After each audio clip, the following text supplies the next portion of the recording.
everybody, welcome back to another hopefully slightly more uplifting episode of the Super Suck Hour.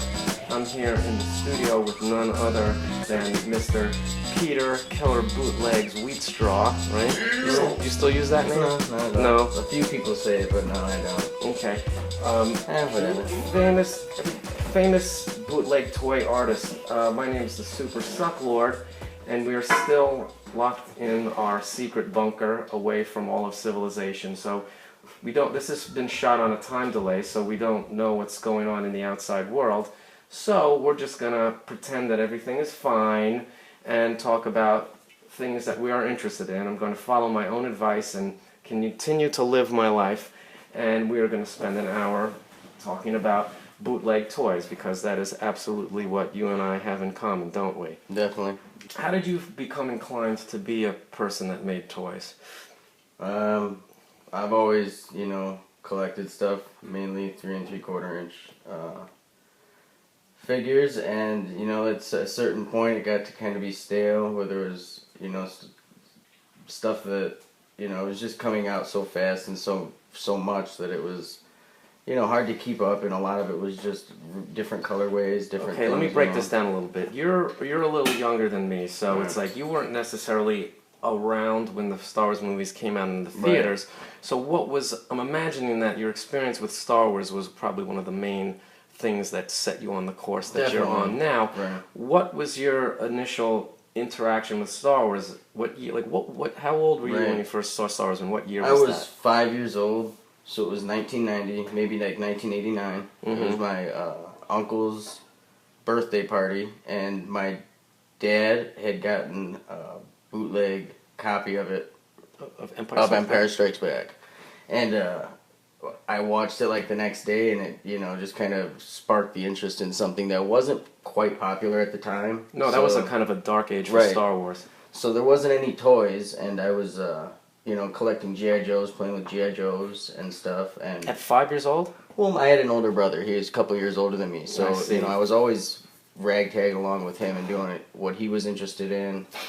So when he was watching He-Man when he was 5 and I was 3, I was interested still, because it was something that my brother Joe was really interested in. Did he have vintage Star Wars toys as well? He didn't, but a lot of my friends from school who I'd go after school and play G.I. Joes and stuff, their brothers were in high school and such, so they had those... And they'd probably abandoned their toy collections. Right, so they were left it to you. Right, and right away I noticed that they fit in line with the guys that I was playing with, and I was watching the... we'd get up every morning at like 5 in the morning to watch the cartoons, because they weren't... none of this stuff was on when I was... it was like rerun before school stuff, Right. I mean, but that's interesting that, because, I experienced Star Wars sort of sequentially in the theaters. You had to wait the 3 years, and then the toys came out, so it sort of unfolded all at once, where you seemed to have, it was not, you didn't necessarily have access to it all at once because it wasn't popular, but it just sort of came to you in these weird fragments, and it just, crept in. I'm wondering if that had any influence on your, inclination to take toys apart and definitely change that up. I mean, when did you go from the experience of just playing with toys to actually wanting to do things to them?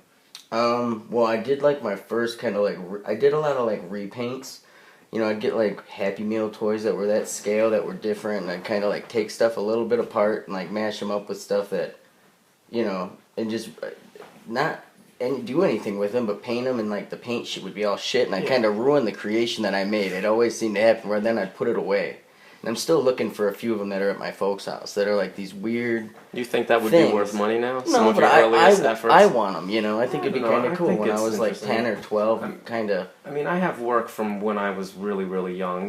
We used to me and my mom used to customize little Fisher-Price little people.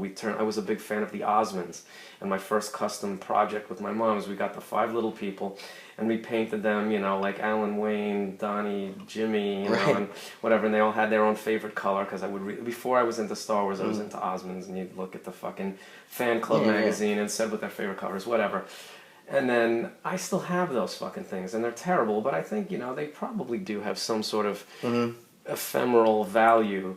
You know, so it would be a pretty funny idea to like showcase all of this stuff at some point. But then again, I digress. So when did you actually what was the line? You grew up in the kind of in the sticks, right? In the Midwest, yeah. Yeah. I'm from Rockford, Illinois. It's about 45 minutes northwest of Chicago. Yeah, like that's kind of, well, that's not It's too more far towards away like from the it's civilization. more toward like the Wisconsin border. And what's the temperature of that town Right now? politically or just culturally? What's it like there? I don't know. It's all right. I mean, I did, like you said, I did grow up in the sticks. Like my parents had a house like in the middle of the country. Did you have the all-American childhood? Not Or was there some necessarily. lot I of mean, dark I didn't grow up. dysfunctions there? I didn't grow up in a neighborhood or anything, so we had like ATVs and Really? you know, So stuff you were really like out that. there. Yeah, yeah, and you know, we went to Catholic school, so go to school, come home, have some friends over, like you know, to play GI Joes and toys. And, you know, it was kind of like that. I didn't like, not where I like got to roam around the neighborhood and cause mischief and stuff. That came later, you know, getting into trouble and such. But, And what sort of trouble are we talking about here? How bad were you? well, when you were I'm a recovering heroin addict. Really? Yeah. Congratulations. Yeah, and this is kind of like what got me sober. Kind of was the toys. Kind of, you know, yeah. as an adult. It's you funny know. because I wanted to talk about that too at some point. I didn't know that specifically Right. about you, but I knew you had some difficulties, and it's funny because I know there's other people in this sort of, you know, bootleg toy game Right. that have a similar story. You know, a lot of guys would say, if it wasn't for making bootlegs, I'd either be dead or in jail. You know, Right. what do you think is about this particular toy industry that makes that sort of transition possible? Like, why this thing? I don't know. I mean, it was like, Or how did that all work for you? Like, where were you in your life when you decided to start making your resin toys? Like, what was going on with you? I had just gotten a DUI. Were you a junkie at this point? No, I had gotten sober, and I was drinking like one. You know what I mean? Right. When I drink, I can't drink like a normal person drinks. Right. Socially, it's like to drink to the extreme to Right. emulate like the, you know what I mean? That kind of high that is like for my, you know, drug of choice. You Right. know? So that's why I don't drink either. You know.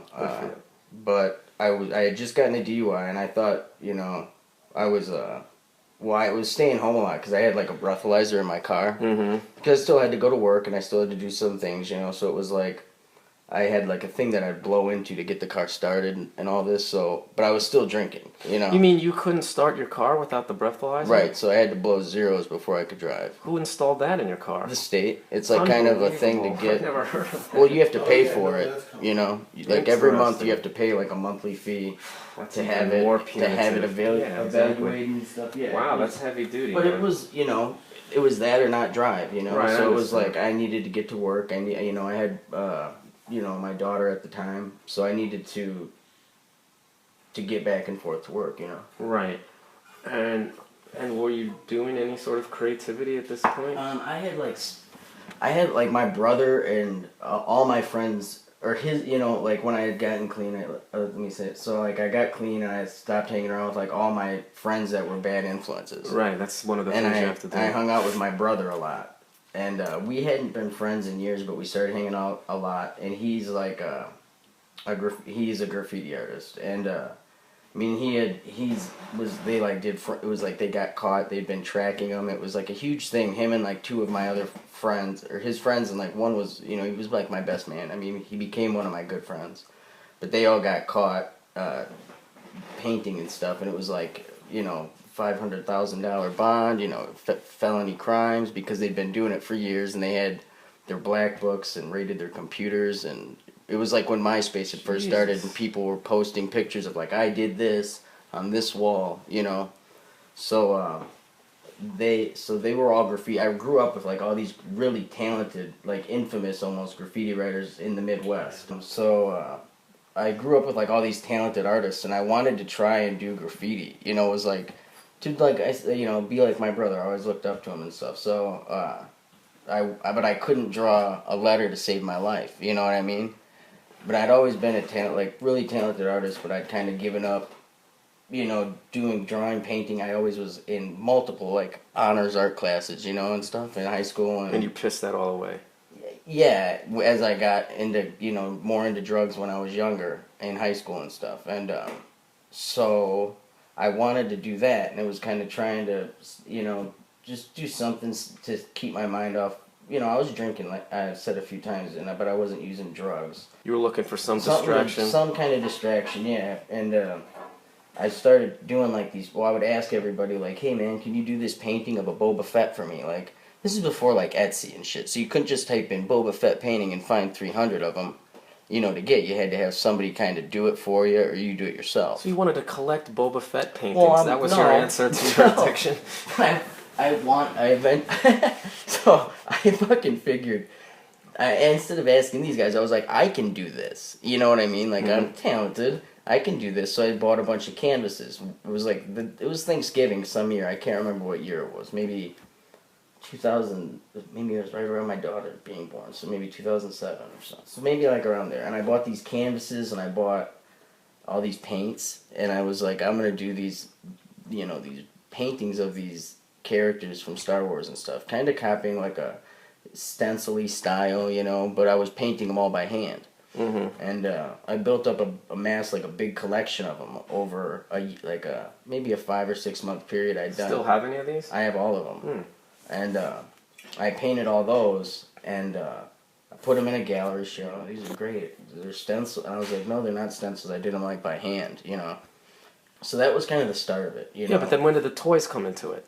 Shortly after that, what was the idea that came into your head that got you fucking with figures? Because I was collecting all these, all the Boba Fetts and everything at the time. I was really big into, getting a bunch of like perfect. Why was Boba Fett your character of choice?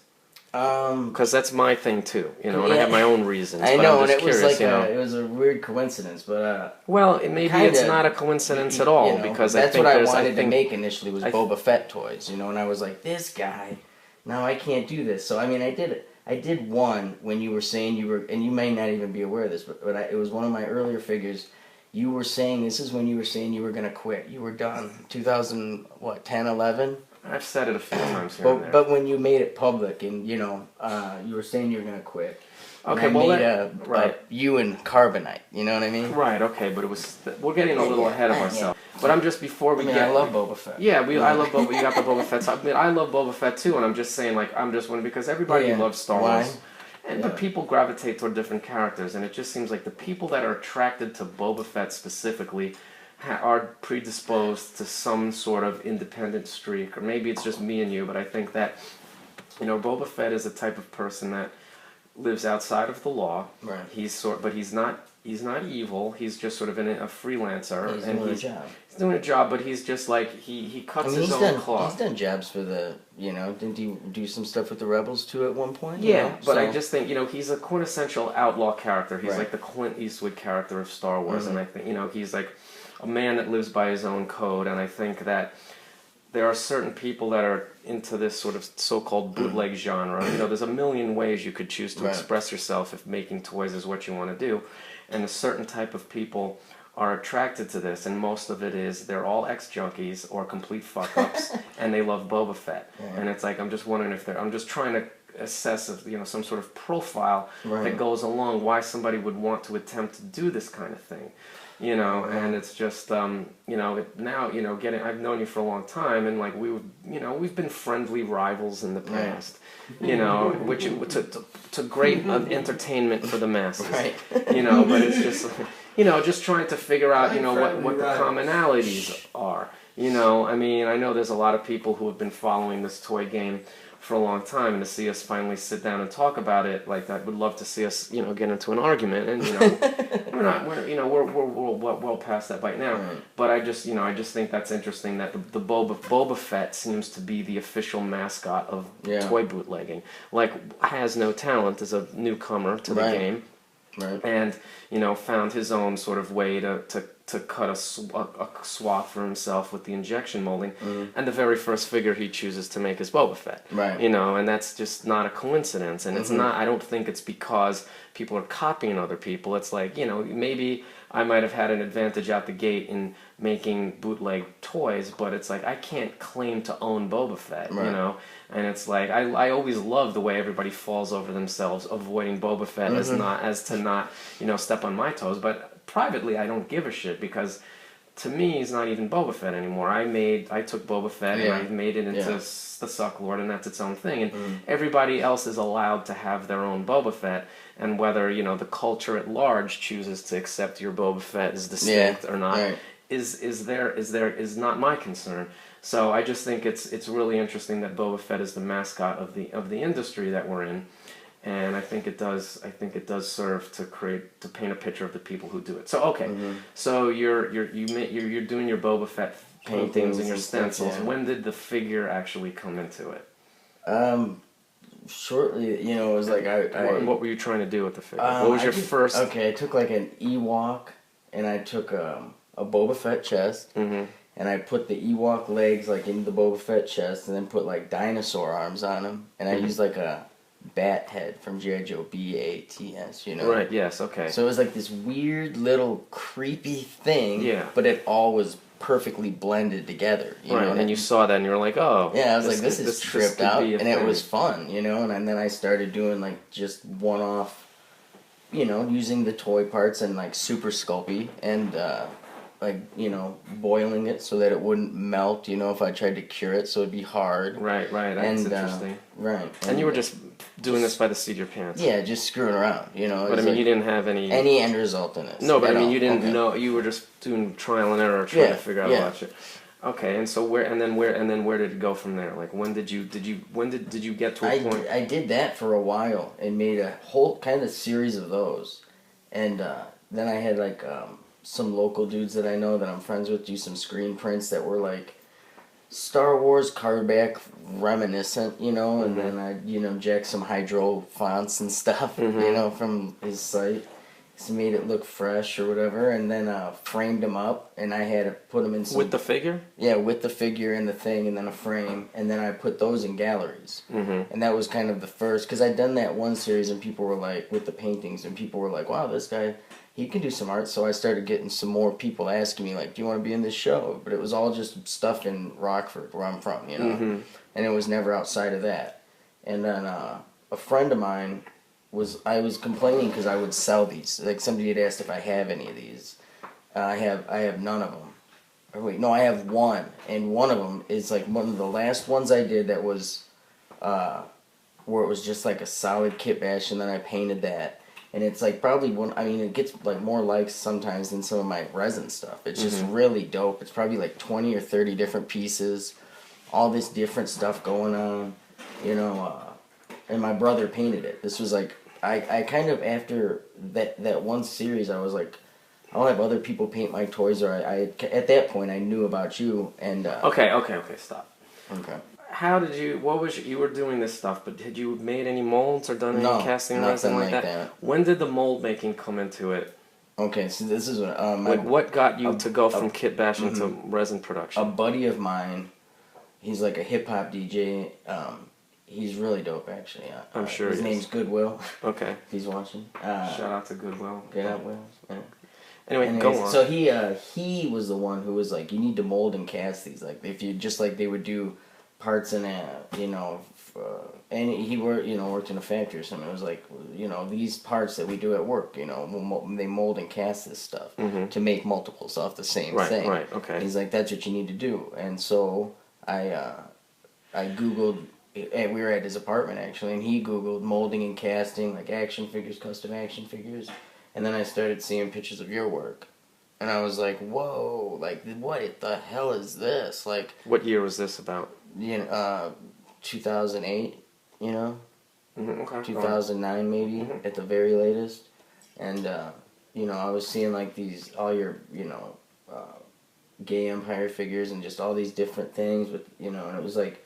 Whoa, like, and there was, maybe you had done, like, some kind of video, maybe? I don't know. There was an interview where you see me pouring the shit. Yeah, and so I kind of had, like, an idea. The Memo-Bot one, check it out.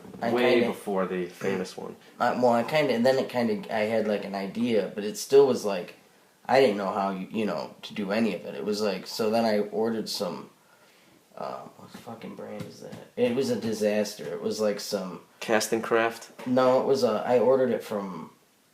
I still have the first jug, because I was like, this stuff's bullshit. But it's old as fuck. It's like the first thing of resin I had, and the first stuff of silicone that I bought. And it was all amateur shit, and it didn't work out. Well, no, I think it was real professional You stuff, just but didn't it was, know what to I didn't do know with what it? to do with it. It was Okay. like some RTV urethane, so it wasn't silicone. It was like urethane, so they were hard, like like a skateboard wheel. Right, got it. Okay.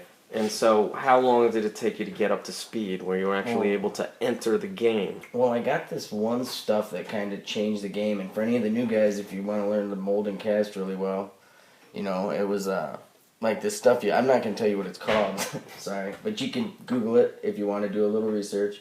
It's this like molding and casting material that you can put in the microwave and melt it down to liquid, and it'll turn to a solid. You can melt it down, turn to a solid. Really? So it's like you're not wasting that initial $30 investment To make a mold? to make a mold. And I did all the Bootafets using that. You still use this stuff? No, not at all. Why? Well, because why would I? Because you can save money. Well, but you can only use the mold for so long, and a lot of times, The mold quality isn't Yeah, great. no, Yeah, it's of not, course. and a lot of it you can't. It's just not.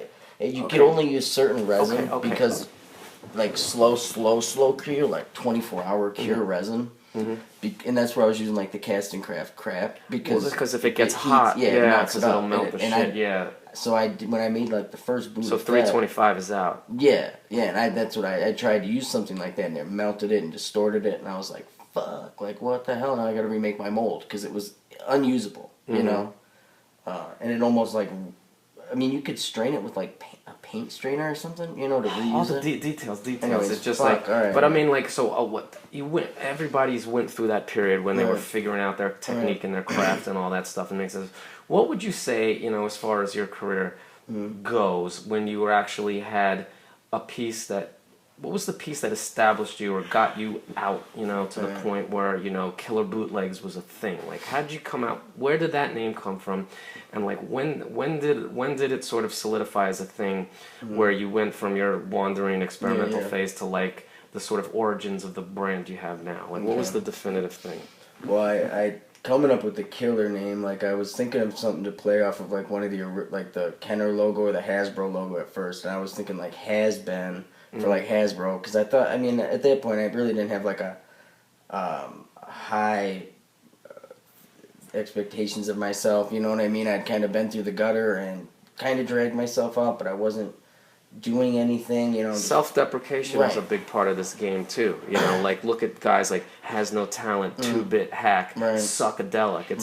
It's all like sort of admitting its shittiness. Right. You have actually the most confident name, and that's what kind of I thought was like I saw that and it was like Killer was the complete opposite. Could be like, this is dope. This is like this, supreme stuff. It's killer, it's dope, and it had like that kind of another meaning where it's like I'm murdering these toys and I'm killing them, taking them apart, dismantling them, cutting them up, So it had a couple different meanings for me. So I took the Kenner logo and then like an MS Paint because I had I've learned Illustrator and Photoshop now just out of necessity because at the time you didn't know how to do it. No, and I had to beg people to make me header cards and stuff. So it was like, and then arguing, it's like I just will learn it myself. And now I'm pretty decent. Okay, so what was the first piece you put out as Killer Bootlegs? I had put the Killer logo on like a spray.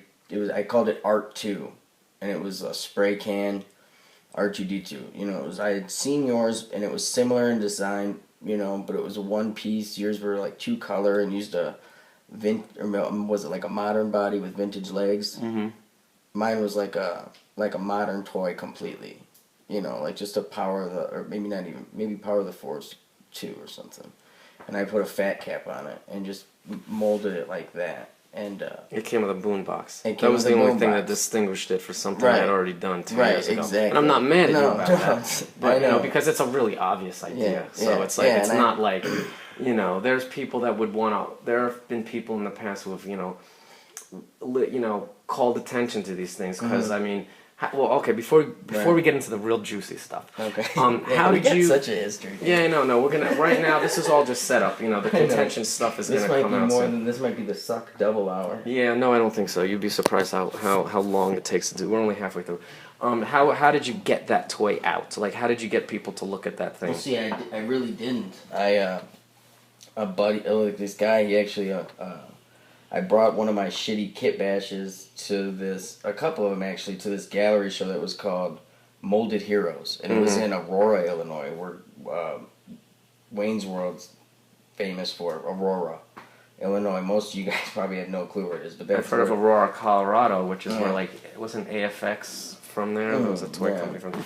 But anyway, so, yeah. Okay, so you I did bought that it there, okay. and it was like, hey, this is what I'm doing. And it had nothing to do with toys. I thought it was going to be all toys. People doing what I thought I was doing, but, you know. Well, when did he was like, you make these toys, and I'll sell them on my website. Okay. And I kind of gave an idea of what I was going to do, and he was like, okay, cool, do it.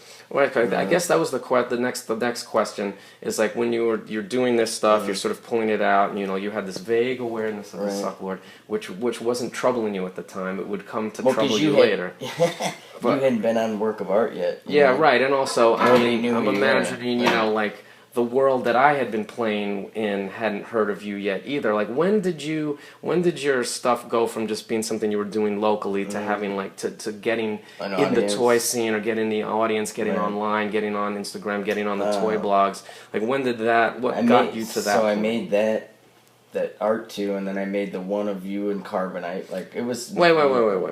But really? This is before nobody had known me before any of these things. So you had made a Sucklord tribute piece even before the troubles began. Anything, yeah. Because here's the thing, like you followed you went through the same process that anybody else who's trying to make independent toys goes through, you know, and then you arrive.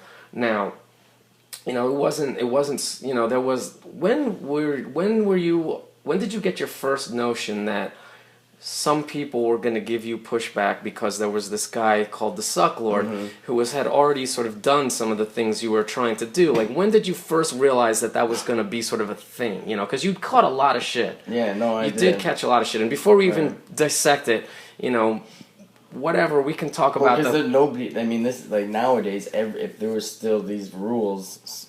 Yeah, nobody would exist. Well, no, nobody would exist. Yeah, but I mean, the thing is, I kind of overcame it. Yeah, well, the thing is, what's interesting about you is because now making this stuff is a whole scene, you know, and you're probably have just as many contradictory feelings about that as I do, seeing as how long you've been doing it.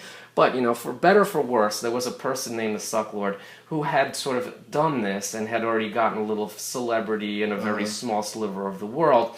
And a lot of people considered, well, that was his style, and, like, you know, that's what he does, and I'm not going to do it. So you were sort of the first guy to be second in this game, you know. It's like you were the first guy. Like, most people would say, like, I'm not going to do this because the Sucklord did that. And at some point, you probably aware that was a sentiment, and you were like, well, fuck that, I'm doing it anyway. Yeah. You know, and it's like, and you got hazed really hard. Oh, a lot of people gave you a lot of shit. Yeah. I mean, I remember you, and around in this, I don't know what the timeline is, but around the same time, 2-Bit Hack started doing stuff. And both of you guys, but especially you, because he's kind of a chill, mellow guy, and you're a little bit of a dick. You know, you have a little bit of a chip on your shoulder. Yeah, you have something to prove. Yeah, so am I. So it's all good. But you know, it's like you started getting flack for it. So you know, and it's like whatever. I may have piled on, or we may have had our little barbed exchanges here and there, but. You know, I wasn't helping you at that time. I was kind of like a little taken aback, like, fuck, you know, you did a couple of things that looked a little, you did some supervillain stuff, and I'm like, this looks a little close to me. Who is this guy? What's he doing? I'm going to keep him arm's length. Right. And I'm going to let let public opinion decide. And you caught a lot of crap for your thing. And you stubbornly stuck to it. Right. You know, like, what was your experience with that situation when that really started to become a conversation? I just knew I had to change it up. You know, it was like because I had no intentions on being known for this. Outside of you were just doing this for your own therapeutic reasons. You know what I mean? Like, I didn't wasn't even aware that there was like.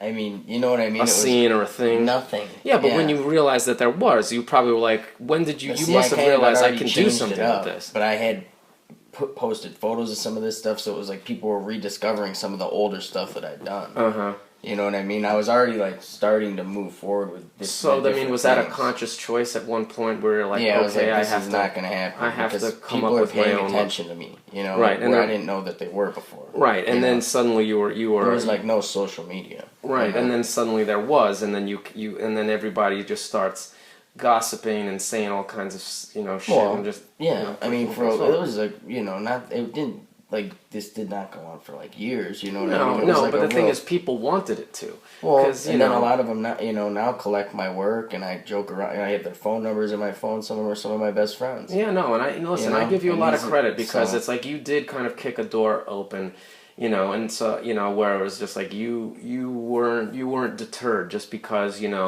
maybe there was a path that had already sort of been hewn. Right. You took the heat that you got from it, and then you managed, and then you continued to grow and evolve as a creator, and you paid your dues and you made your place at the table, and now it's all fucking groovy, and now you and I are actually more in the same boat than we have been in the past, because now there was a time when there was only a few people doing this. And you had already achieved a level of credibility to the point where even the Sucklord himself was giving you his blessing, and then the fucking floodgates opened up, and then suddenly it's like everybody in the entire that has half a dick wants to try to make a bootleg figure, and I remember you got mad about that shit too. It's like I was mad about you. I'm not gonna lie. I wasn't like mad at you personally. I was just mad at like somebody else. I mean, your existence actually helped me a lot too, because it made me realize like I can't just sit here and stay still. It's like there's younger guys, hungry guys coming up after me that are doing really interesting shit, and it's like if I don't keep my shit moving, and there were times when I was really down and you were considered to be the fucking master of the game, and it's like, that would burn me up, and it's like, but it also, not so much because I was mad at you, it just burned me up, it burned me up because I let myself slip, and it's just like, so it's good, but now it's at the point where there's so many people doing it. And I remember you complaining to fucking Healy. We had our little bro out. I mean, now we all hate each other. But, there was that time when you came to New York for the Clutter Show and you were hanging out. We were all hanging out together for the first time. And we were sort of the three guys that were doing this shit. And I remember that was the second time I came for Clutter. Right, but that was the first time me, you, and David Healy all hung out together. And we spent some time alone together going through those boxes That was of toys. amazing, though. Yeah, that was amazing. Those days may come again. But... it was just like you were getting mad about people that I used to, the same feelings I had about you and Two-Bit Hack and who the fuck else was there. There's a million people. The ones that have been around for a long time. I mean, I think like Mark Ultra kind of came after that. Brody. Who's Brody? Broken Pigeon. Broken Pigeon, right. Green Plastic Tunnels. We had it broken down. Me and Healy were like, okay, if we're going to take the 6 bounty hunters, it's like the Sucklord's Boba Fett, David Healy is IG-88, KillerBootlegs is Bosk, Mark Ultra is Dengar. There we go. And I forgot who we gave Forlom and Zuckus to, but this was years ago, but that was the thing. It was like, but now there's like, there's a zillion guys. He was IG-88, I love it. Yeah, I mean, look at his head, and When did you start to get really mad about the bootleg toy scene? Were you mad about it? Kinda, but eventually I grew to more embrace it, and a lot of the guys. What do you mean by embrace it? Well, just being like, this is, it gives what we're doing credibility. It makes us, propels us to like this kind of legendary status. That people come and they accredit us with, inspiring them to do the same.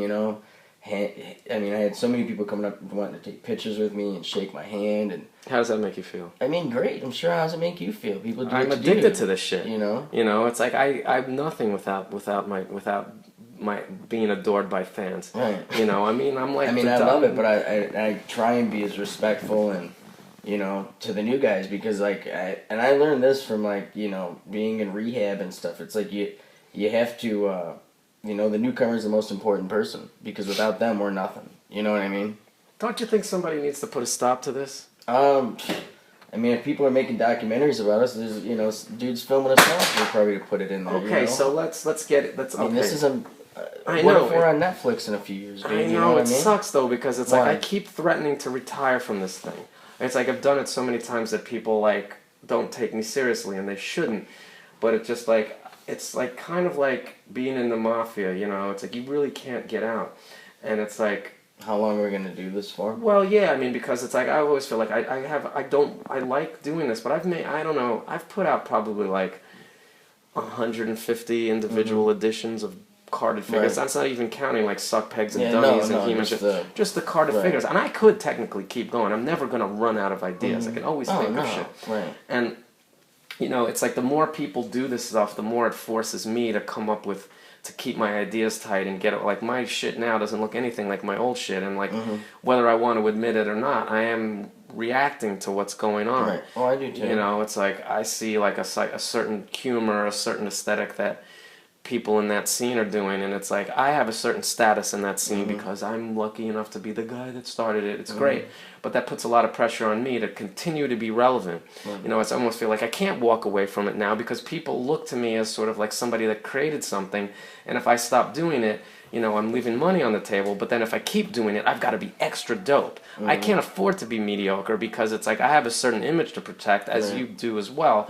And it's just like, it's a lot, and it's like, and then I have my own inner inclinations, and I have to square all these things, and it's like, you know, it's fucked up. Like, I don't put, sometimes I say this, it's like, I don't put my stuff in the DKE booth anymore.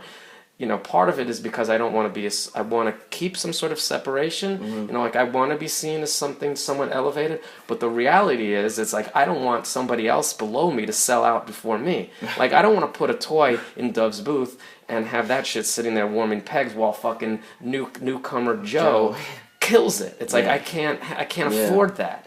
You know, so it's like I have to create this sort of illusion. It was like I mean, I remember when I did my first San Diego, I felt like it was like an unbelievable honor to be, you know, to have, and this is before you could kind of just email Dove and say, hey, can I do a toy? Like, he contacted me and asked me to come up with something. But I mean, how competitive do you feel? Because you're, you know, I mean, you're kind of a little bit of a dick. Well, for now, you're a dickish dude. You have a dickish side. Dude, he's super nice, though. No, he's nice, but, and I'm not saying, like, I'm the nicest guy either, but, you know, it's like, there's been a few moments between, not just me and you, but other people, and not just you and other people, but we're, like, sometimes this scene gets a little competitive, and people call each other out, and I think there's more beef in the bootleg toy realm than there is in other aspects of the so-called designer toy world. I mean, you know, you've looked at some of the vitriol that's been said about people on galactic jerk bags, or just, you know, you and I had a little well-publicized little, you know, butting of heads at that panel, which I thought was legendary. I mean, it's like, I think I've never watched it again. Yeah, it's funny, you know, but I'm just saying that's what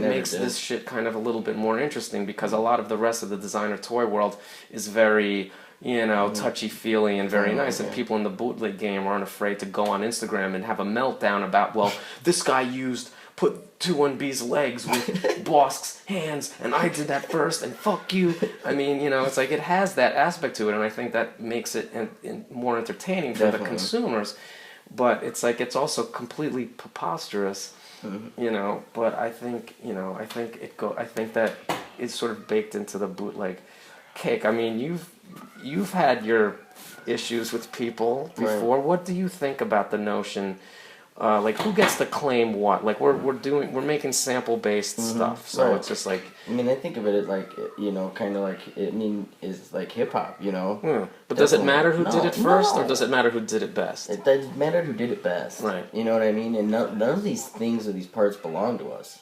Right. You know what I mean? Even the fathead, like you said. If somebody did it, they better come with it, you know, and if they do, then that's it. Yeah, and let them try, you know, if they can't do it. It's not a Boba Fett, you know what I mean? Like, it's transcended that. It is your own, it's your own character. The head has nothing to do with it. Yeah, you know I mean, it's more like I've just taken the attributes of it and claimed them for myself. I mean, I see a lot of Boba Fett stuff in the bootleg world, but it's always so-and-so Fett, or this or that Fett. It's still Boba Fett to some extent. You know, and it's like, you know, so you can try all you want, you know, to try to be the guy in the bootleg toy world that does something original with Boba Fett. I'm still waiting, you know, but knock yourselves out. It's like, you can't get mad about it. But I see, you know, I'm at the point right now. I remember, you know, there's the Campbell soup can thing. You know, it was like, sort of like, it's, you know, you did something successful with that. You made the Star Warhol thing. You know, that was also an idea that I had. I mean, no offense. It's kind of, it makes sense to think of that, you know. And if it doesn't, you're an idiot. Yeah, if you don't get that, it's like, I remember even Two-Bit Hag was telling me he had thought of that. It's just something. Yeah, but you got it out the gate first, and you did it well. But I had also been developing something, and I was like, should I not do it because this guy did it, or just because? And it's like, to me, at the end of the day, it's like, no, I'm gonna do what I want. I'm gonna do what I want, and it's just like, if it doesn't work, it doesn't work. But it's just like, it's just so funny because there's friends of ours, who think that there's there's some sort of proprietorship. Healy told me, not to step on you real quick, but Healy told me every time he wants to use pink, he thinks like, shit, am I stepping on Sucklord? Whatever. But that's ridiculous. There's a little bit of that. People said that to me all weekend. I wanted to make pink, but and I was like, it's make a pink toy. Well, and listen, I'm glad people feel like that because pink is a great color. And if other people don't want to fuck with pink because of me, I'm not enforcing that rule at all. No, and I don't think anybody. So it's all associated. Nobody can with own it. pink. Maybe a pink stormtrooper, might be a little close, but it's like, again, if you can make something cooler of it, But I mean, I guess that's the thing. It's like if it's not just like that you used this thing. It's how you applied it, what else you applied it with, and then like what is the sort of third thing that's being created by that. And that's what makes some things rise and some things fall, and it's like a pretty fascinating process. And I'm sure the people that consume this stuff are wildly entertained. I'm right here. Oh, you don't buy this stuff. I will tell you guys. Said the disembodied voice. 3 out of 4 places that I spent my money at Decon are in this building. Okay? You, and Duff. Right? The only other one was a Dollar Slice. I bought one of his one-offs. I got Han Solo's head on a robot with a helmet. It's fucking cool. How exciting is that? It wasn't just a robot, it was the Death Star droid. And it was big, too. No, I didn't buy a big one. Okay, you bought this one. I got a little guy. So let me ask you a question then, as we start to make our descent on this episode. I always ruin all of the episodes. Yeah, you just the guy in the back with the comment, but that's okay. What now? Where's this gonna go? For you, well, come up with something. For me. Well, I mean, like this scene. Okay. For me, I've been moving towards more of the mass production side of it. And, where I'm kind of phasing out some of the older characters that I've been making for all these years and that I keep getting requests for to kind of satisfy this. I mean, every day there's new guys and they got friends and they have 10 friends and then they hashtag this. And, I mean, every day there's more people following me, following you, following these guys, following these, and somebody else is starting. I got an email from a kid in high school the other day wanting to know. Oh, so, please, I get those all the time. So... You feel a responsibility to help the kids, right? Like I said, without the newcomers, we're nobodies. Right. And if this dies tomorrow, then we're nobodies. I never thought of that, but that makes a lot of sense. We need them to do it, because then they look to us, and they look at what we've done, and then what we will continue to do. And we have to keep pushing us to do fresh stuff. And also, I just feel like it's like, if a young person is inspired by what you're doing and there's a way for you to help them, I think you do kind of have a moral obligation to give something back to them because, like you said, or like we discussed, this helps people. Right. Being able to do this is actually helpful for self-actualization, for self-expression, and sort of to give yourself some self-worth. I mean, you're just like white trash from the middle of nowhere. And well, you're close enough, That was terrible. That was the worst description ever. You're not white trash? What are you? No! Why not? He's fucking north of Chi-Town, man. He's almost as city as you, middle bro. Class, Okay, maybe that, but you're a nobody. I'm a nobody. You're a nobody. Okay. You're not like a rich person, or you're not like I'm just you have no class. titles, you have no inheritance, you have no there was nothing. Right. You live in the industrial heartland of America, which is completely depressed. And yet you were able to rise out of your just surroundings, and not that they were bad, but you were able to make and actualize yourself into an individual, and that's good for you. That helped you. That made you a better person and gave you opportunities. And if other people want to follow in that, especially kids, especially growing up in the fucking world that is happening right now, I feel like we do have a sort of an obligation to fucking give them a hand up, and. Maybe we should start some sort of school for gifted youngsters. Wouldn't that be cool? Yeah, that would be cool. But I'm 39 years old, and both you guys are teaching me shit all the time. What does that say about you? I like to learn. Yeah. That's what it says about me. I like to learn about different things that interest me. But you guys are honestly the fucking Abraham Lincoln and fucking James Hamilton, whatever you fucking name. You guys are the founding motherfucking fathers. And I'm not gonna dip him in with you because I know you're touchy about that shit. Who, him? Yeah. You can go ahead. I'm not touchy about All that. I'm I saying know. is, I'm it's a beautiful thing to sit here and listen to you guys talk. I really want to apologize to everybody who tuned into this episode wanting some sort of beef or drama. You know, that may or may not have happened, but you missed it, and now it's like we're elder statesmen, and it's like I we're. was hired on Craigslist to say that. Yeah, I was. George Soros is paying me to fucking say good things about KillerBootlegs. All right, but you can't. Guys are awesome. One can't just bootleg toys for the rest of their life. Are you going to be doing this when you're 70? Because I've said this, and I've heard you in interviews saying, yeah, man, I'm never going to change. I'm going to do this for the rest of my life. I've said that too. And then I realized, you know, what a fucking stupid idea that was. How do you get out? What do you do? How do you springboard yourself, you know? Well, if I can avoid getting sued by Lucasfilm or some other toy company or whatever, you know, I want to mass produce. Campbell? Yeah, I've been in trouble. Mass produce. Did you really get in trouble? Yeah, I did get with what? Well, I didn't get in trouble. I got a cease and desist letter from Campbell's. Oh, really? Yeah. I didn't know that. They told me to stop the Star Warhol. Are you kidding me? Totally. Dove helped me out a little bit with some advice. Really? You know what I I'm mean? surprised. And we kind of navigated through it and tried to come out with a licensing deal. Did you get it? No, well, they said that they would forward it to them, and that. But don't you also have to work with the Warhol Foundation to do something like that? Probably. Because what I understand is, and maybe I'm wrong, like anytime the Warhol Foundation puts out or sells or profits from the Campbell Soup cans, like Campbell Soup is a licensee in that deal. It's a licensing deal. Right. And so it's like, why couldn't that happen? I mean, that's the one thing that's totally missing from this world is like, we just steal shit. Right. I mean, I think that's also what gives it the Boba Fett Renegade vibe is like, you know, we're just like, you know, good shitty artists borrow, good artists steal. We're just taking things that don't belong to us and shamelessly, you know, claiming them as our own and putting them out there. And it's almost amazing that that's never happened, except for this occasion, for some hearing about it.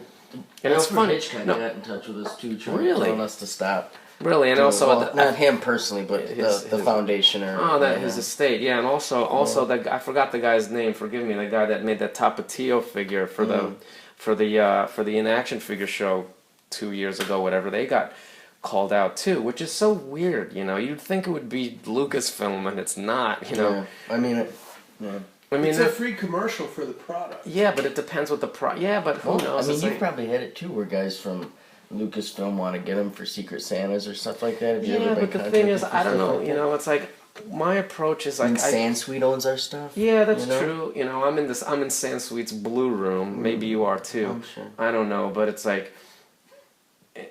I'm wondering if it ever goes to that level where it's just everything becomes licensed, and does it lose something if it becomes licensed? You know, is it like that? You know, the outlaw aspect of it is sort of what makes it appealing to people. Well, you know, like you were saying, if I can't do it forever, well, I've been doing like the mass-produced figures through Chad of No Talent, and we're gonna continue to try and do like a figure or two a month of some of my classic ones to phase them out so that I can work on new stuff. But then I want to do. You know, drop the edition sizes on the handmade This stuff. is your biggest ambition in all of life. Kind of. I mean, at this point, right now, for Killer Bootlegs, it is. Not my whole What life. about you personally? Being a great father and husband and, you know, but I mean, outstanding are you still going to be society making figures when you're 70? I mean, if I can and people still buy them, you know. I mean, that's a long time, man. And, 50 years from now? What the fuck is this going to be? I'll be 33 this year. year. So you'll probably live to be 80. 30 years. You know, Aren't you going to retire when you're 65? I don't know. I mean, no, you're not, because there's going to be no Medicare. There's going to be no Social Security. I have insurance through my wife. Yeah, well, I mean, just like she's got a good job too. Well, who knows what the world is going to be when we're like at that age? But okay, you know. Well, yeah, I don't know. That's fascinating. As the fucking peanut gallery. I mean, not for when I'm 70, but for now. That you know what I mean. I want to do and then do like my handmade stuff is more premium. Okay, you know but I guess the question like. is your work, not that you can predict in the future, I mean, is it always going to continue to be so, sample based and referential, or do you see yourself moving more into original characters and? Well, I've kind of created. I mean, some you have. original characters, Yeah, but the thing is, you have using toy parts. Yeah, but you have sort kind of a couple of channels. Like you have your Phantom Star Killers and your Draco Knuckle Dusters and your Space Pirates, which are sort of like original characters, and then you do your straight up, representations like the Hitchcock and the Eastbound and Down figures. I know, but when I do You can't. I mean, do you think you will take this toy company you're making and, will you do licensed stuff? Will you continue to? Because if you get too famous, you can't just rip shit off. I've been working on some licenses. If you make like 10,000 pieces of something that you don't have a license for, you're gonna get fucked. Right. Are you gonna seek licenses, or are you gonna try to make original there's characters? been some companies that have been hitting me up for doing That license was that thing work. with HBO. That was a hoax, right? Which one? You put a cease and desist letter. No, for I Kenny got Powers. one from them. From HBO too. Yeah. That wasn't fake. No. You were accused of that being fake. I know, but it wasn't. Really funny. I mean, how do you respond to something like that? When people accuse you of like, it's the liberals that are writing swastikas. I just try to stay out of it for the most part, because getting in the back and forth with the peanut gallery isn't always, you know what I mean, the best. Yeah, well, I mean, that's the other thing about how much engagement and I've you learned give not the to. peanut gallery. I've learned even usually I have to take this type of stuff down, because if I do post it, and it's like not something to really brag about so much, because it sounds cool and it gives you some kind of credibility, I suppose. Like, I don't give a fuck. But it actually is it's kind of scary, you know what I mean? Because they have way more money than you and better lawyers than you. Campbell's could have, in 1 hour of them selling soup in one state, could do more damage to me than, you know what I mean? They have more money than God, you know what I mean, probably. They sell I guess, soup. but I mean, I guess that's like, that's really, that's a real test of like how, that puts your creativity to the test. It's like, I want to steal this, but how... Let me change it enough that it's sort of safe. Yeah. If I which yours was, you know what I mean? Which one? The one that you made, the Campbell soup with the psychedelic, and it had you like a little Boba Fett head, and the circle. I had the Fleur de Lis, I had their font, I had their blockage. Yeah. I mean, it was their a straight colors. up can. Yeah. But that served your purpose because you were, there was a point to doing that. Oh, I know. I get called genius for that. Like, it's some of my best work, and I thought, keep it simple. Yeah, but do you think that's your most genius stuff? I don't, but people say that to me a lot. Well, I mean, it's like we all have our like pieces that like are kind of like easy. It's like this makes sense to do this, and a lot of people understand this. And then we have our strange shit that's like obtuse and doesn't necessarily, make sense to everybody. Like and I think sometimes my best stuff has been the weird shit that you like, the stuff that everybody gets. Is it genius just because you made something that everybody likes, or is it genius because you made something so fucking insane that nobody understands it? Right. Who's to fucking say? Well, I think, like my Phantom Star Killer is, I had a guy who worked on Star Wars Rebels who's a fan of mine, and they somehow worked it into an episode. Not my character specifically, but a Jedi in a Jedi temple that was a skeleton with a robe on, and he's sitting there slumped over. That's there was a couple of confirmed. them. I mean, that was... Star Killer is original. Whether it's the cape. Yeah, but you or the can't use that fucking name, colors. though. I know. I kind but of it's wish I beautiful. hadn't. It was supposed to be... what was it supposed to be? Phantom Sunbuster. No, it was supposed to be something different, and I... Moonjerker? Star that or one. something, or maybe Next series. Sky Killer. Mm-hmm. Yeah. And I thought that was cool, and then I had said Star Killer initially, and then I was like, change it, because the dude in Unleashed, that was Luke's original name, but then I was like, that's kind of still cool, because they never Yeah, but the used thing it, is, but it's then like- they used it in Force Unleashed, and I was like, fuck. Yeah, and then they use it in episode 7, Yeah, so yeah, it's like... yeah. It's like Blue Yeah. Harvest. It's over. So it was something when, I mean, I couldn't foretell them using it and that was in... But I mean, it's but, just... But yeah, they but used it in the video it's game, just and I so, was like, shit. but it's so fucked up, It's just Yeah. like everybody's trying to grow, and everybody's trying to be original, and it's just like this weird fine line between like, the Star Wars security blanket, It's just like you can always just fall back on that, and always have some Star Wars element in there that keeps you safe. And then it's like the real risk is when you go outside of that realm, and it's like in order to grow at some point you can't go mass. doing Star Wars riffs. You know, No, right. you gotta walk on your own 2 feet. You're both risk takers. Both of you take risks differently, but you're not staying safe. Neither of you two are staying safe, and that is an artist. Yeah, okay, thanks. That's true. I appreciate that.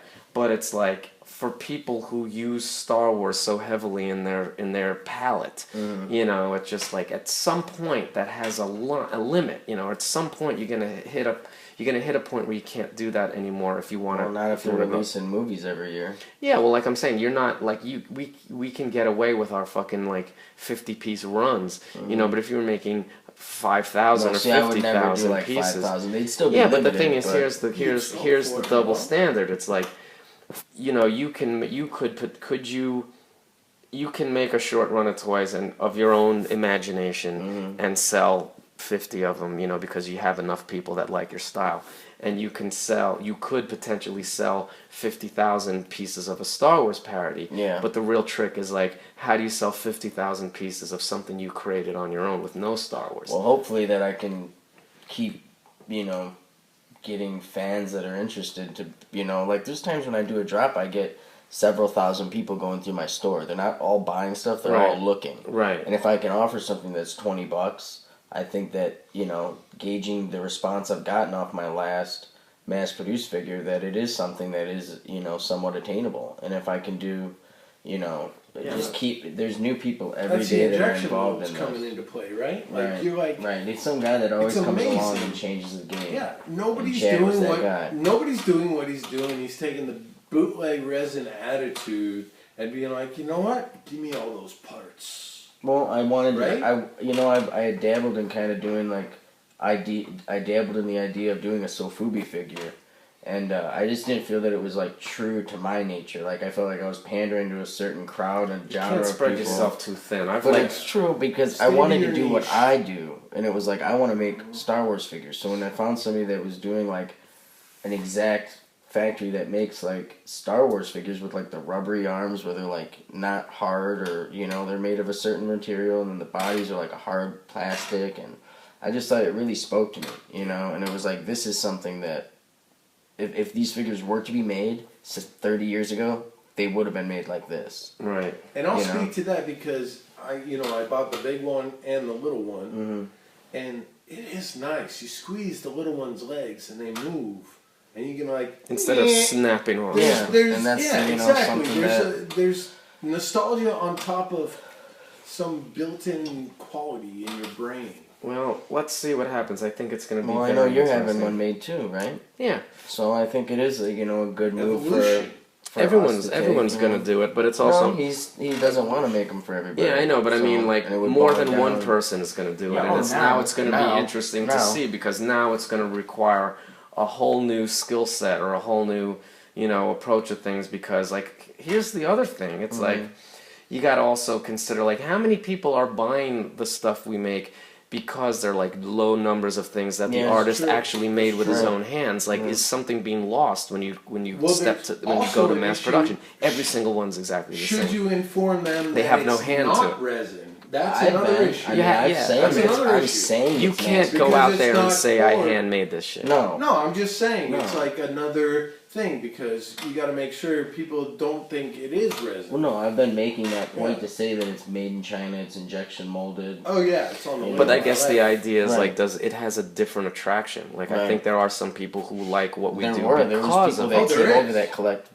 vintage Star Wars toys, and they were like, "This is crazy." Like, That's why No, it's but I'm bold. not That's saying why that. it's I'm just bold saying what it's he's like- doing. Yeah, but I'm just saying it's more like people who like the fact that you made it with your own Yeah, hands, right. and now you're not. With these, you're not doing that. Right. Does it matter? right. Well, And somehow it didn't he seem like it, grabbed- you know. I'm sorry. So Okay, well maybe then I've been an idiot for this. Cut me out. Let me just talk to you guys for a minute. Somehow this guy grabbed injection molds by the balls and said, "You know what? My toys, I want them to feel like the old toys. Boom! We're gonna make them." You know? And it's been elusive for a long time. So I think you're right. I think everybody's gonna fucking do it. Let's see what happens. The story, this to be continued. All right, Killer Bootlegs, you done? You had I'm an enough? asshole. yeah, This show's over. okay. Thank you. You're welcome. Did it go like you thought it would? Yeah, Yeah. Okay, cool. Yeah. Thanks for coming on. I'm sorry we couldn't have you in the real venue, but as far as we know, the outside world doesn't exist anymore. It's just a cratered landscape of hellish lava and irradiated men, consuming each other's flesh. So we're still lucky that we're here in our bunker talking about toys and holding our own dicks, not each other's dicks, but our own dicks. Right. And Somebody call for Vaseline. we'll see everybody out there and Make bootlegs great again. Yeah. Oh my God, day is night and black is white and brown is purple. At KillerBootlegs. At KillerBootlegs.